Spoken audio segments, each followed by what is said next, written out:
हाडोती जो भारतीय जनता पार्टी का गढ़ है और बीजेपी पैदा राजस्थान में हाडोती अंचल से हुई है और हमने वहाँ 55,000 के करीब वोट जो थर्ड फ्रंट के उम्मीदवार नरेश मीणा थे 55,000 वोट थे। भाजपा और उनका जो अंतर है वो 100 वोट 125 वोट का अंतर है।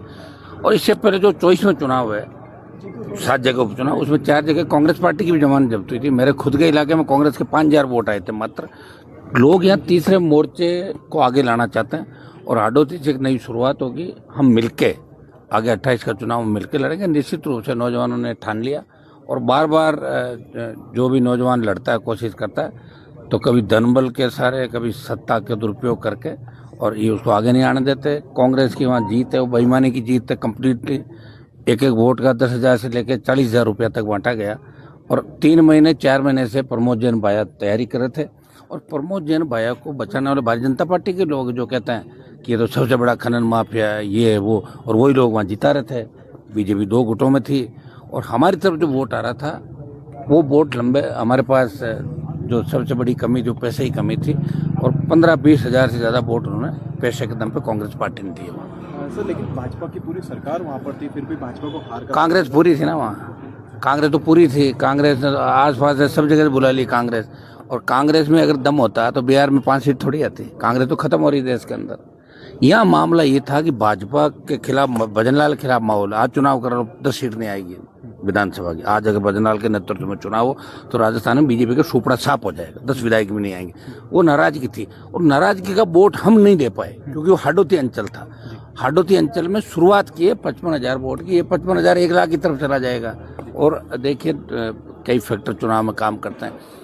और भाया का जो पैसा पकड़ा गया 3 बार, अभी जो 23 करोड़ रुपया पकड़ा उसका भी इन्होंने नहीं बताया क्या है क्या नहीं। नोटों की गड्डियों में लिखा था ये बूथ पे फला जाएगी यहाँ जाएगी। तो बीजेपी आधी से ज्यादा भाया को जिताने में थी और उसको बचाने में भी। वह हाडोती के अंदर यही गेम चलता है। कांग्रेस बीजेपी के नेताओं का गठबंधन है आपस में और ये गठबंधन राजस्थान में भी चला। वसुंधरा गहलोत मिले हुए थे और अब तो गहलोत साहब ने ये कहा मुझे पंडित भजनलाल छूट करते हैं। तो आप इसे अंदाज लगा लो पंडित भजनलाल छूट करते, एक बार आप खाओ एक बार हम खाएंगे और डूबने दो राजस्थान की नैया। ये है। और ये कांग्रेस के लोग जो उछल के बातें कर रहे हैं, आप देखना पंचायत चुनाव के दिन का सुपड़ा साफ हो जाएगा कांग्रेसियों का। राजस्थान में मंत्रिमंडल फेरबदल को लेकर के भी चर्चा शुरू हो चुकी है सर। अब करो और नहीं करो क्या हो जाएगा। मान लो मंत्री बना भी दोगे तो क्या कर लेंगे। जब तक ये मुख्यमंत्री बैठा है कोई फायदा नहीं। और मेरे हिसाब से तो ये बीजेपी का सत्यानाश करके ही, जैसे धनु सिंह जी के टाइम एक बार 30 सीट आई थी और कांग्रेस को 21 कम से कम मिली, मुझे 10-12 का रिकॉर्ड बीजेपी का बना देगा अगर ये रह गया तो। गहलोत साहब कह रहे हैं कि वसुंधरा जी राजस्थान के लिए योग्य थे सीएम बनने के लिए, लेकिन उनको गहलोत साहब वसुंधरा जी की तो अच्छी दोस्त थी कॉलेज टाइम से है ना उनकी, तो इसलिए बार बार उनका कहते हैं उनको शूट करती होगी। क्योंकि उनकी जब गहलोत की सरकार गिर रही थी तब हम लोग तो उधर थे पायलट माने सरदार। हम 3 विधायक हमने दिल्ली वालों को दिए बीजेपी के साथ। तो उस समय भी वसुंधरा ने 8 विधायक अशोक गहलोत को दिए थे। इनका मिला जुले का खेल राजस्थान में चला, खूब लूटा राजस्थान को।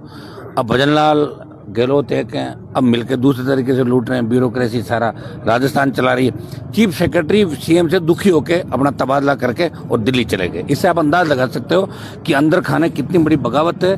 और दिल्ली वालों ने कंट्रोल नहीं किया तो वही माने से जो घटना हुई थी वो घटना थोड़े दिनों बाद आपको राजस्थान में भी दिखाई देगी। बिहार चुनाव आज एनडीए बिहार में कांग्रेस साफ हो गया ना, सुपड़ा साफ हो गया ना। कांग्रेस है ही नहीं कांग्रेस वहाँ पे, आप समझ ही नहीं रहे हो। वहाँ तीसरी ताकत खड़ी। नीतीश अगर नहीं होता तो भाजपा भी नहीं आती वैसा, क्योंकि सारे बीजेपी चल रही हर जगह। तभी तो पासवान को सीटें देनी पड़ी, सारी जीत गए।